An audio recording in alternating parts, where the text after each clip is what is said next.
ओ सुन सुन नर ज्ञान भेद हृदय स्थिर कर है। सब सरगुण विधि छाड़ शीस सतगुरु पद धर है। वे 84 माय हंस कबहू नहीं जावे। ना देवत के लोक सुरग में ही न रहावे। सुख राम कहे सुनता तिया वे नर नर ही हो। खंड पिंड ब्रह्मण शोध के लेत समाधि लोय। ओ सुन सुन नर ज्ञान भेद हृदय स्थिर कर है। जो कोई सत्संग में आकर महाराज के ज्ञान को भेद के समझकर इस भेद को अपने हृदय में धारण करते हैं और सारी सगुन की विधियां यानी बाहर के उपाय, माया प्राप्ति के फल प्राप्ति के उपाय को छोड़कर इस सद्गुरु पद को शिरोधार्य मानकर सुमिरन करते हैं। महाराज फरमाते हैं वे 84 माय हंस कबहू नहीं जावे। ऐसे हंस दोबारा वापस 84 में नहीं जाएंगे। अब 84 में नहीं जाएंगे तो फिर कहाँ जाएंगे? क्या देवलोक में जाएंगे, स्वर्ग में जाएंगे? महाराज कहते कि ना स्वर्ग में जाएंगे ना देवलोक में जाएंगे। तात्या को महाराज समझा रहे हैं कि सुखराम कहे सुन तातिया वे नर नर ही हुए। वो दोबारा वापस मनुष्य जन्म में आएंगे। इस राम नाम के भक्ति का, इस सत्संग के भक्ति का ये प्रताप है। अगर कोई इस सद्गुरु पद को सर्वोच्च मानकर सुमिरन करते हैं, जिनके अंदर ये शब्द की जागृति हो जाती है, वो दोबारा वापस 84 में नहीं जाएंगे। अगर उनका मोक्ष नहीं हुआ तो मनुष्य शरीर धारण करेंगे और उसमें भी वो आगे की उनकी ज्ञान की यात्रा पूरी करेंगे। जब तक मोक्ष नहीं होगा तब तक उन्हें मनुष्य शरीर ही मिलता रहेगा। ये बहुत बड़ा पराक्रम इस भक्ति के अंदर है। अब इसके लिए क्या करना चाहिए? सत्य-रूपी गुरुदेव परक शरणे वे आवे। राम राम वो पद सिमर घटनाव जगावे। उलट पिचम के घाट मेरु 21 फोड़े। गिगन मंडल को छेद आन त्रिकुटी मन जोड़े। सुख राम कहे सुनता थिया ब्रह्मलोक वे जाय। बजर पोल जन खोल के धस गया माय। अब उसके लिए महाराज फरमा रहे हैं कि तत्वरूपी गुरुदेव, अब सद्गुरु की परख करनी चाहिए। तत्ववेत्ता ब्रह्मवेत्ता संत के शरण में जाना चाहिए, वो भी उनको परख कर। अब संत की परीक्षा कैसे होती है ये आगे महाराज बताएंगे। संत को परखना आसान थोड़ी है। अब संत परखे भी नहीं जाते अब ऐसे संत को परख कर उनके शरण में जाना चाहिए और फिर जो राम शब्द का सुमिरन का भेद बताते हैं उस भेद से प्रेम पूर्वक राम शब्द का सुमिरन करके घट के अंदर में सत्शब्द की जागृति का। अगर सतगुरु से भेद लेकर भी सत्शब्द की जागृति नहीं होती है तो उस गुरु को छोड़ो। जा बुरा संग नाव घट जागे वे सतगुरु सिर धारोगे, ज्ञान ध्यान दूजा गुरु झूठा से सब दूर बिडारोगे। अगर शब्द ही नहीं जगा तो गुरु किया क्या न किया क्या दोनों समान है। तो सदगुरु के शरण में जाकर भेद से सुमिरन करके इस घट में शरीर में सत्शब्द की जागृति कराओ। अब वो सत्शब्द के आधार से पीछन के रास्ते से उलटकर ये रीढ़ की हड्डी के अंदर से शब्द ऊपर जाएगा। पहले आएगा मेरू में, यहाँ है गर्दन के नीचे, उसको कहते हैं मेरू का स्थान जहाँ यमराज रहते हैं। अब यहाँ रीढ़ की गाड़ियों के अंदर से पार करके यहाँ यमराज के पास आओ, मेरू के स्थान में आओ। फिर मेरू से त्रिकुटी और त्रिकुटी से आगे सारे ब्रह्मांड को छेदन करके यहाँ 10वां द्वार है, जहाँ थोड़ी जगह नरम है। अब उस 10वें द्वार पे एक वज्र पोल है, वो दरवाजा बंद है। अब ये सत्शब्द 10वें द्वार के बाहर निकाल देता है हमारे प्राण को। अब जिसका प्राण जीते जी 10वें द्वार से बाहर निकल जाए वो दोबारा जन्म मरण में ना आए। खंड पिंड ब्रह्मांड शोध के लेत समाधि जोए। अब ये समाधि अवस्था के बाहर 10वें द्वार से बाहर निकालते हैं। जो खंड में है वही पिंड में है, जो पिंड में है वही ब्रह्मांड में है। यानी बाहर जो है वो सब हमारे भीतर है।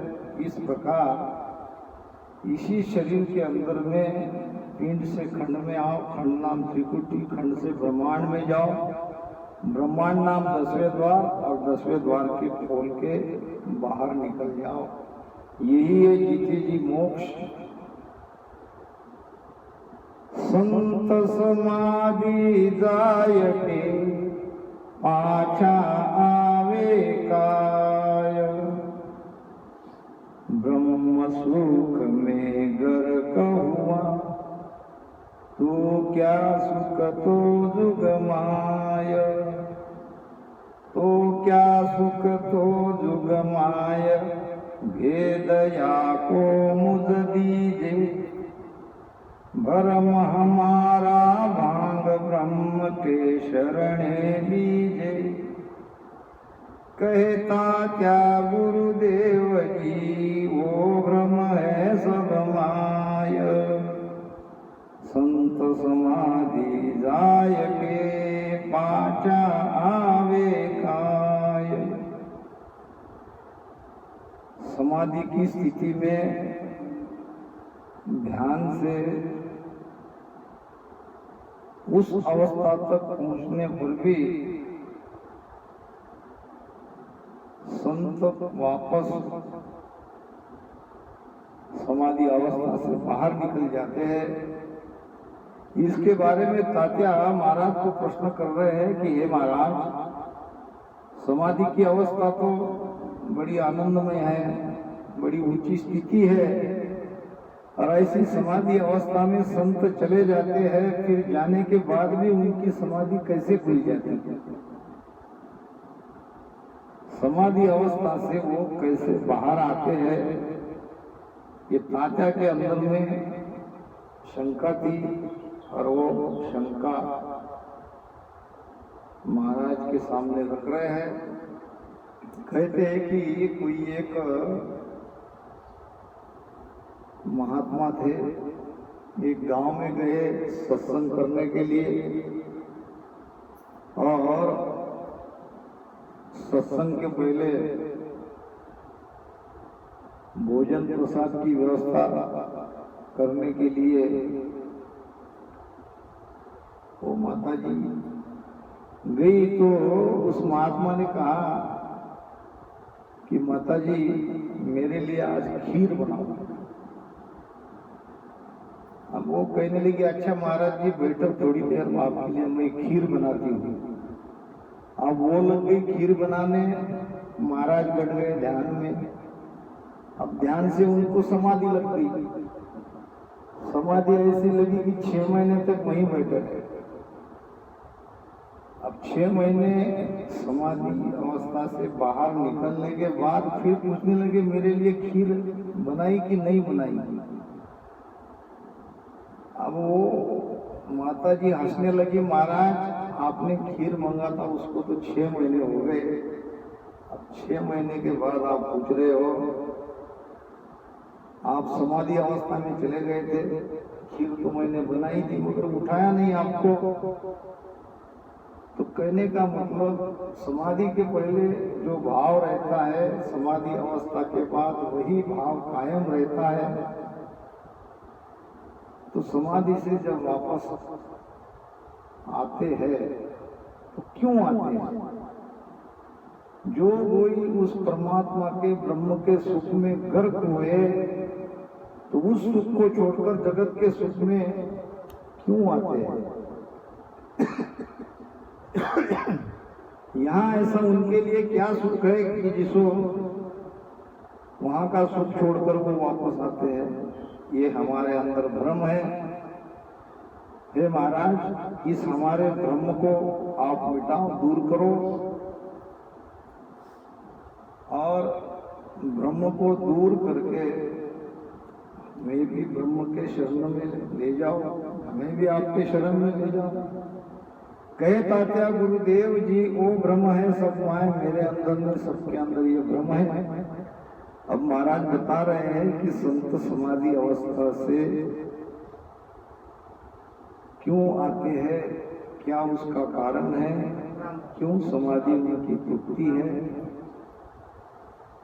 जल में डारे गांगरी तुरत गड़े नहीं माय,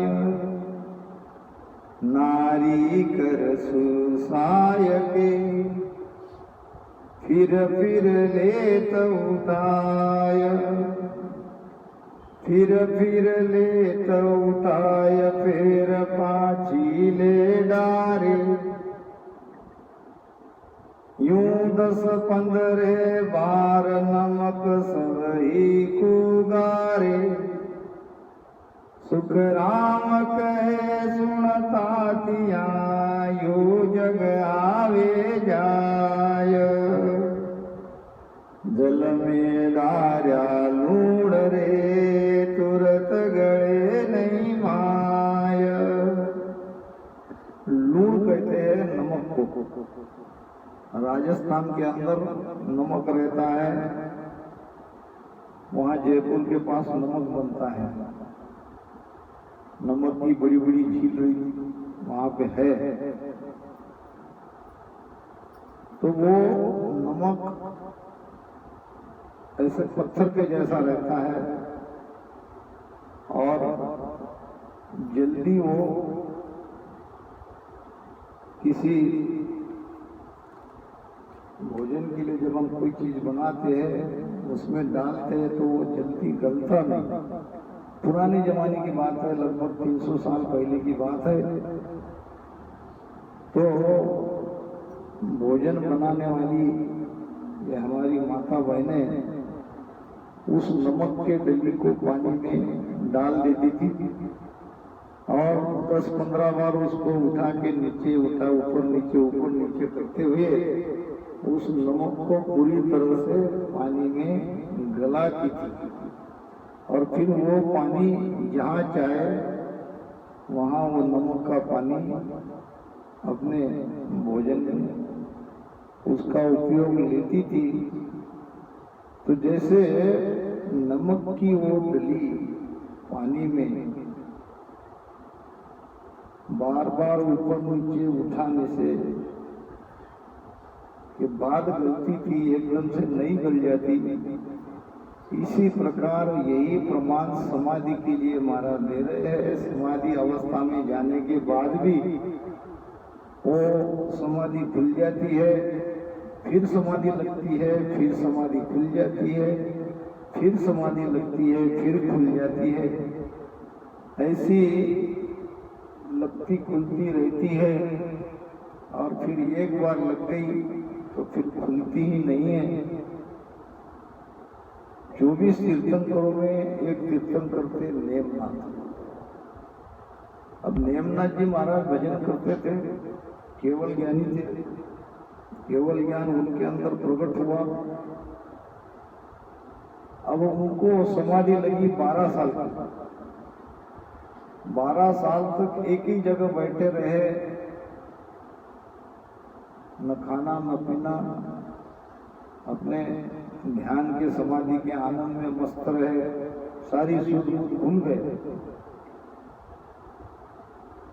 और कोई समाधि इसको कहते हैं युगों तक लगने वाली समाधि, 12 साल का ये युग होता है। कोई समाधि 3 साढ़े 3 घंटे में खुल जाती है। तो समाधि के भी कई प्रकार हैं। नेमनाथ को केवल उपजा 3 लोक पूजिता, मेरे रामा 3 लोक पूजिता। अंत काल सारी सुध भूला, अंत काल सारी सुध भूला, ऐसे जुग बदीता, निरंजन तेरी गत तू ही जानी। नेमनाथ को केवल उपजा, 3 लोक को जीता। 3 लोक के पार होने के बाद ही समाधि लगती है। समाधि 4थे लोक में लगती है। यानी त्रिकुटी से आगे जिसका ध्यान जाता है उन्हें ही समाधि लगती है। एक है सता समाधि, एक है शून्य समाधि, एक है सहज समाधि। तो इस प्रकार समाधि अवस्था भी लगती है, खुलती है। ये नमक का प्रमाण देके महाराज ने तात्या को समझाया। अब ये इतनी ऊंची ऊंची बात जब तात्या ने महाराज जी को पूछा तो महाराज तात्या को प्रश्न कर रहे हैं, तू या भारी बात रे क्यों बूझत हो आय, तेरे उर क्या चाय है सो मुझ कहो सुनाय, सो मुझ कहो सुनाय। एक तो हरिपद चाहिए, एक सुनन की बात परकते सो त्यों कहिए।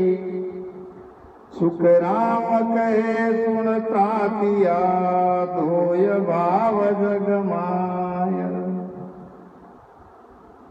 तुम ये भारी बात रे क्यों बूझत हो आय।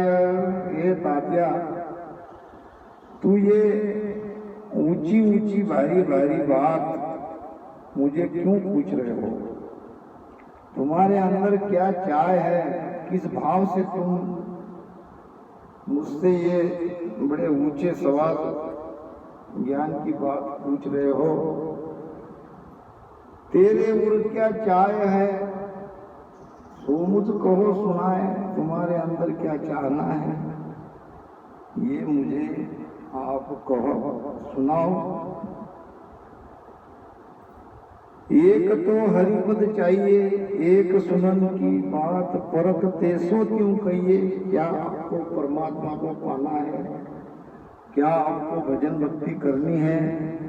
क्या मुझसे आप भेद लेना चाहते हो तो वैसे कहो, या यूं ही पूछने के लिए पूछ रहे हो तो ऐसे कहो।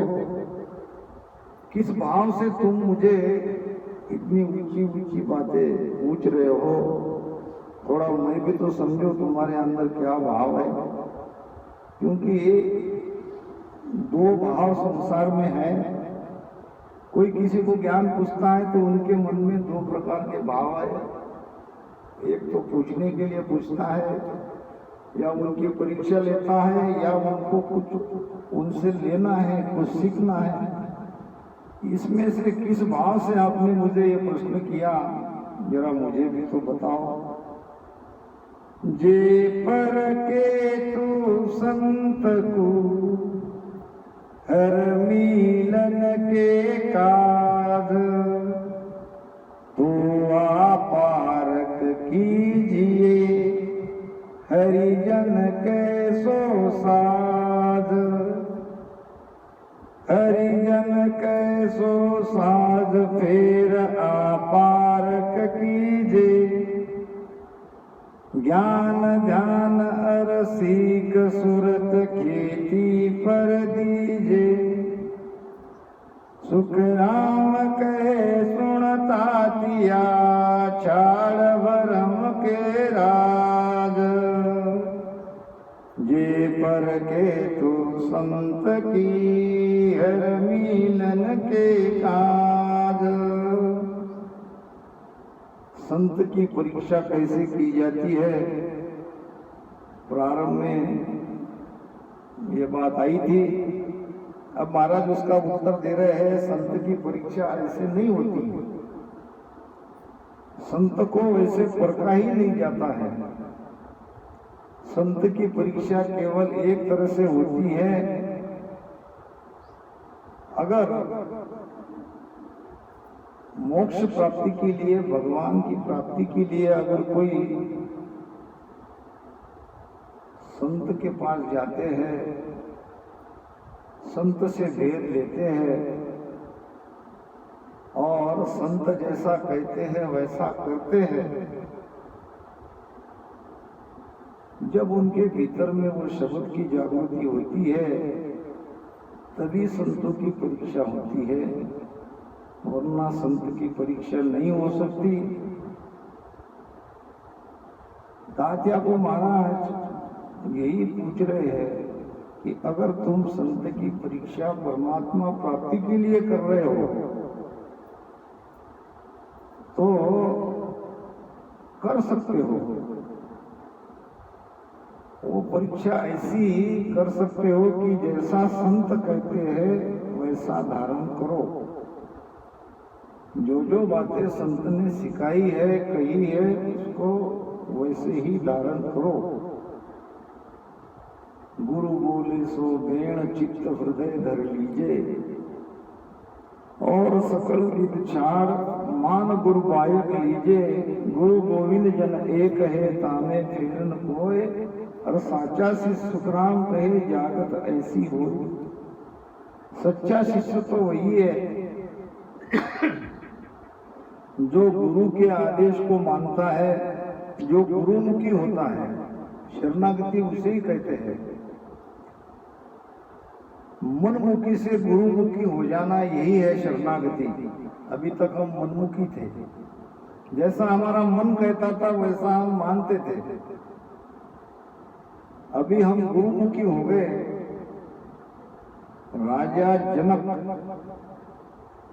राजा जनक ने एक बार शास्त्रार्थ अपने दरबार में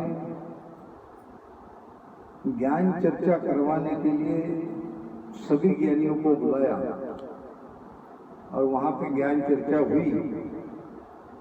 अब ज्ञान चर्चा में जो कोई विजयी होगा उसको 1000 गाय दान दी गई, और भी सभी गाय के सींग को सोने से मुड़ा था।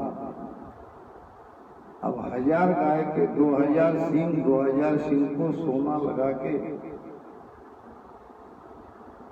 अब चर्चा हुई, शास्त्रार्थ हुआ और याज्ञवल्क्य ऋषि सबसे ज्ञानी पंडित कहलाए, विद्वान कहलाए, उन्होंने वो सबको हरा दिया। फिर उन्होंने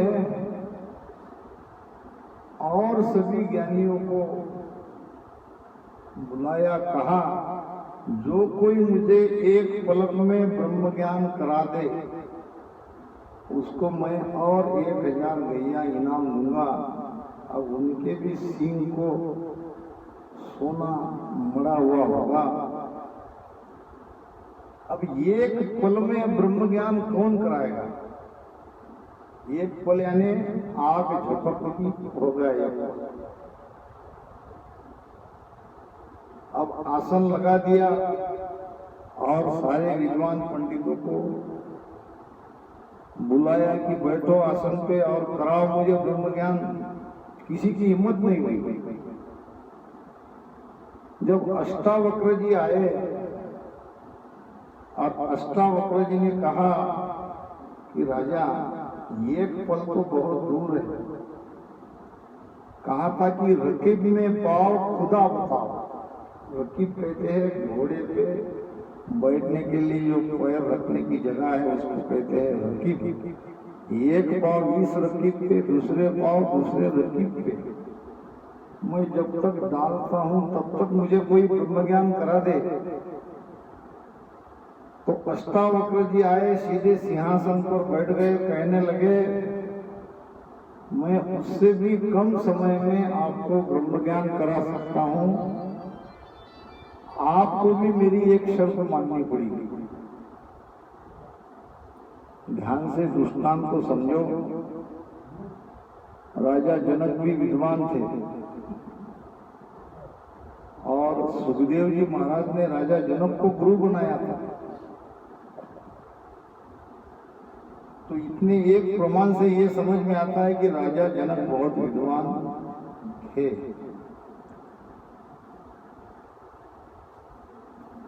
तो अष्टावक्र जी आए, कहने लगे मैं तुम्हें एक पलक में ब्रह्म ज्ञान करा सकता हूं, समाधि अवस्था में पहुंचा सकता हूं। इसके बदले में आप मुझे क्या दोगे? तो राजा जनक कहने लगा जो चाहो, मुझे तो ब्रह्म ज्ञान होना है, अब एक पल में होना है। अगर आप करा सकते हो तो जो चाहे आप मुझे मांग लो, मैं देने को तैयार हूं। अष्टावक्र ने कहा तन मन धन मुझे दे दो। जनक ने कहा, जल का संकल्प लिया और कह दिया कि महाराज आज से आप मेरे गुरु और मैंने आपको मेरा तन मन धन पूरा समर्पण कर दिया। अब समर्पण हो गया, तन मन धन दे दिया। वो वहां बैठे रहे, राजा जनक नीचे बैठ गए। फिर बहुत देर के बाद राजा जनक ने सोचा काफी समय हो गया, मन में विचार आया और गुरु महाराज की कुछ जलपान की व्यवस्था करनी चाहिए। फिर नम्रता से हाथ जोड़ के पूछने लगे महाराज आपके लिए कुछ फल जलपान? वो कहने लगा नहीं नहीं नहीं नहीं, आप गलत कर रहे हो। आपने मुझे तन मन धन सौंपा है और आप जो आपका ये मन है उस मन से आप कुछ भी सोच नहीं सकते। जो कुछ भी आपने सोचा है वो मन अब आपका नहीं रहा, वो मन मेरा हो गया। दोबारा इस मन से कुछ सोचना नहीं है।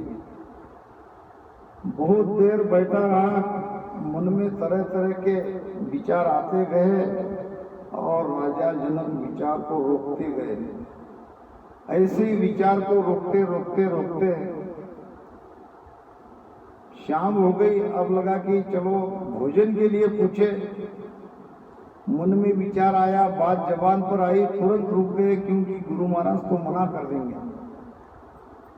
ऐसे ही मन को और मन के विचारों को रोकते रोकते रोकते रोकते समाधि लग गई।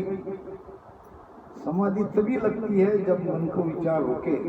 हम राम राम राम राम भजन करते हैं तो यहाँ त्रिकुटी में हमारा मन पूरी तरह से पकड़ में आता है, यानी हमारे विचार लगभग समाप्त हो जाते हैं, तब लगती है त्रिकुटी में समाधि।